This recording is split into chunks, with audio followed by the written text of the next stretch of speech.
बोले श्री गुरु जम्बेश्वर भगवान की जय, विष्णु भगवान की जय। सभी सज्जनों को राम राम। आइए आज का पाठ शुरू करते हैं गुरु महाराज की कृपा से।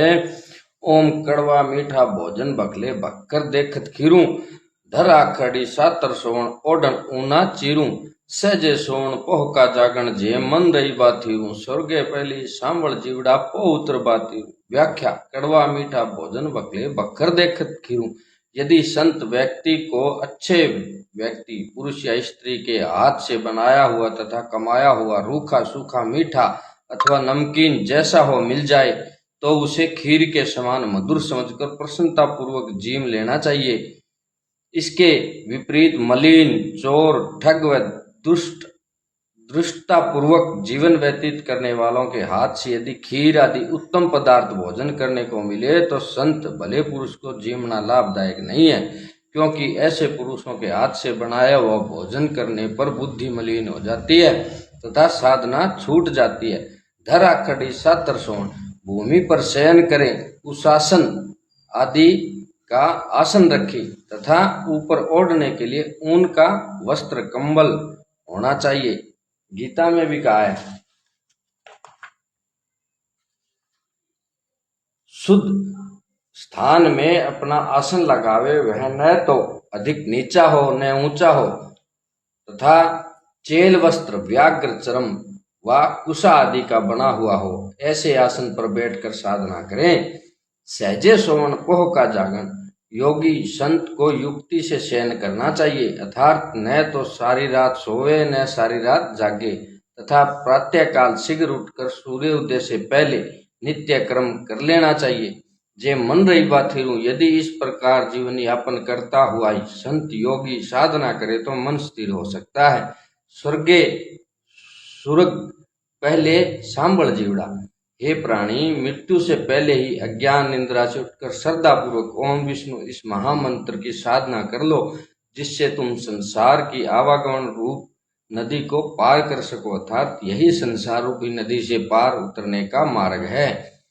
मल्लुक खान ने श्री देव जी से कहा कि हे पीर जी, हमारे इस्लामी मत में मोहम्मद साहब ने सरे तौरीत नाम की पुस्तक में जो कुछ लिखा बताया है, हम लोग उन्हीं नियमों पर चलते हैं। उस पुस्तक में मांस खाने का कुछ दोष नहीं लिखा।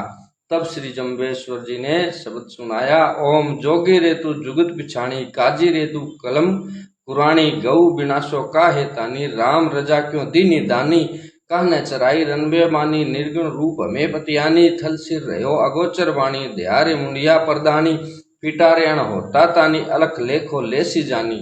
व्याख्या। जोगी रेतु जुगत पिछाणी, वहां पर पहले से आए हुए बालकनाथ आदि संत भी बैठे हैं। अतः श्री देव जी ने पहले संतों से कहा कि आप युक्ति पूर्वक साधना करो। मल्लुक खान व काजियों से कहा कि आप लोग कुरान की वास्तविक आज्ञा को जानो। गौ विनाशो का हेतानी, आप लोग गायों की हत्या क्यों करते हो अथवा इनकी हत्या से तुम क्या लाभ प्राप्त कर लोगे। राम रजा क्यों दीनी दानी, भगवान राम ने आनंद व श्रद्धा पूर्वक गौओं का दान ऋषि मुनि व पंडितों को दिया है तथा कहा है कि इनकी गौओं की रक्षा मानव करेंगे तो सुख और समृद्धि पूर्वक जीवन व्यतीत करेंगे। कहने चनाई रनबे वानी, भगवान श्री कृष्ण ने गायों को बिना लकड़ी आदि के सहारे केवल बंसी बजाकर प्रेम से चराया था। अतः सिद्ध हुआ कि गायों को प्रेम से चराकर उनके दूध से मानव जितना सुख व लाभ प्राप्त कर सकता है, उतना उनकी हत्या से नहीं। निर्गुण रूप हमें पतियानी, परम पिता परमात्मा निर्गुण ब्रह्मा के रूप में सर्वत्र व्यापक है तथा विद्यमान है। हमें उन परमात्मा की पूर्ण अनुभूति है, अतः किसी भी प्राणी की हत्या करना पाप है।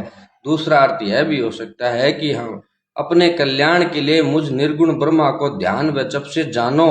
थल सिर रहो अगोचर वाणी, में पूर्ण ब्रह्मा जो वाणी आदि इंद्रियों का अविष्य हूँ, इस सम्राथल धोरे पर सगुण रूप से स्थित हूँ।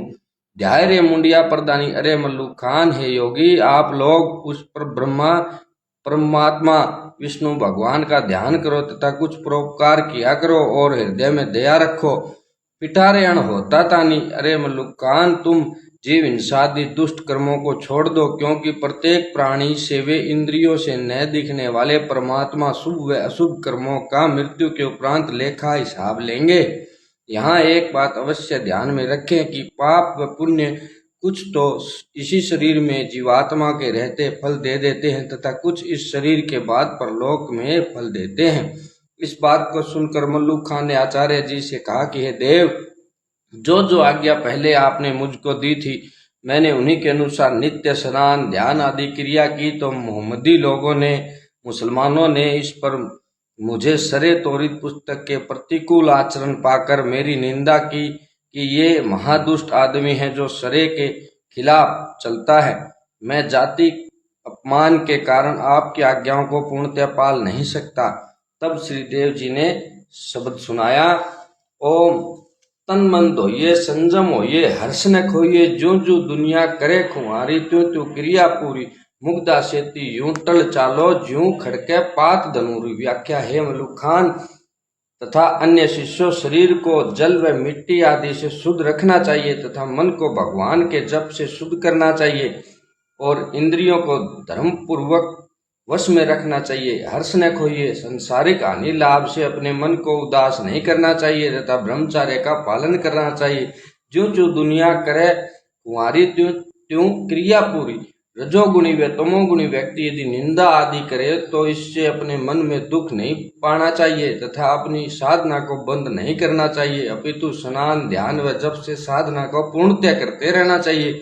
मुग्धा सेती यूं टल चालो, मूढ़ अर्थात वाद विवाद करने वाले अहंकारी व्यक्तियों से साधक को इस प्रकार शीघ्र दूर चला जाना चाहिए जिस प्रकार धनेर नामक पक्षी अथवा हिरण थोड़ी सी आवाज से दूर भाग जाते हैं।